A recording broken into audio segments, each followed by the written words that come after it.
control. He rarely runs over people. He is always under control. Duncan has outscored the Kings, and the Spurs have a chance now to add some points. 3 free throws coming for Derek Anderson, who was fouled in the act of shooting a 3. He's hitting free throws at 85%, so not one of the better guys to foul at any time, but particularly when he's going to get 3 of them. Well, we talk about Sacramento struggling. They are 36% from the field versus 70% from the field for San Antonio, and that's why you have this San Antonio lead. That's 4 points for Derek, who's averaging 15.7 this year. What an acquisition. You know, Greg, you're right. The acquisition of Derek Anderson, the acquisition of Danny Ferry, Terry Porter a couple of years ago, all players who can pass and make that outside jump shot. Spurs on a 13-0 run over the last 3.5 minutes. Weber. Duncan defensing.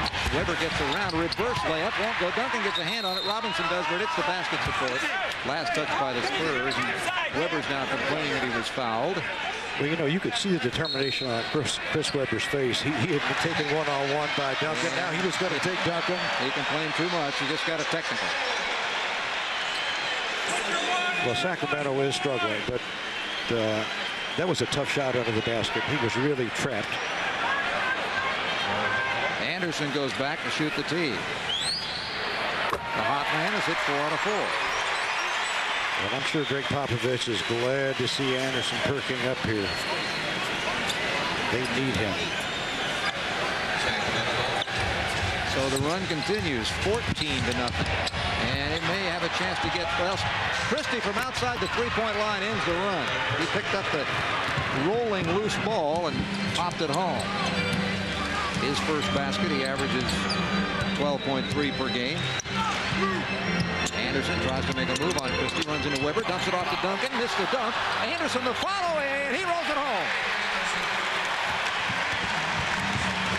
You know, when you have Derek Anderson and Tim Duncan in a two-man game, you really have the defense in a box. Chris Webber, illegal defense. By the way, Brian's going to talk about something. We won't have that next year. He'll explain a little bit later on in the game, but the Board of Governors said there will be no such thing next year as an illegal defense. Anything goes, with one exception. He'll tell us about it later. 20-11 is the score. Divac with a jam. Oh, he's got 8.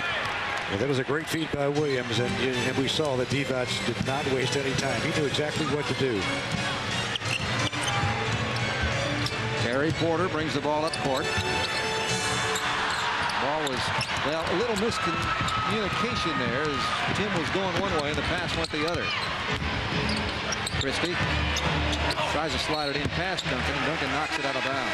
You know, Chris Webber really wants that basketball right now. Sacramento needs to get the ball to him. He is really determined, but Duncan did a good job cutting that passing lane off. David Robinson will get a rest. Samaki Walker in. Christie takes the inbound pass, spins past Anderson, runs into Porter, slides it back out to Divac, the long-range European bomber. And boy, the European big guys can shoot. Divac's one of the guys who's been in the league very long. He's got 10. He can do that. He can do a lot of other things, like pass the basketball and defend well in the low post. He's a very, very good basketball player. Knows how to win with those Laker teams. Duncan on the top of the circle. Leaves it short. Nice box out by the Kings, and the lead down to Webber. Webber will hammer it home. And the run is now putting them back in the game. It's 20-17, just a 3-point difference. I think Tim Duncan needs a little bit of a blow here. Well, as you know, when a team comes up hot in the first period at home, the adrenaline will finally level out. And so if you're a visiting team, you just got to keep playing. Remember, the game is 48 minutes long. Back out to Porter. Porter slides past the defense, puts up a jumper and hits it just to beat the shot clock.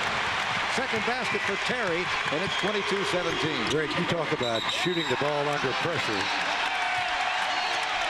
And Terry ties up the basketball. Will jump it up. Well, this is where the home court really gives you help. Danny Ferry gets out there and ties the ball up, and of course Stojakovic is going to start thinking about that. But you can tell that the Spurs' focus is on Peja. They do not want him to get rolling. Orlando's moved there, lead up to 14. Stojakovic has the ball blocked by Anderson. Goes out of bounds. A little bit of Spurs ball. What an effort by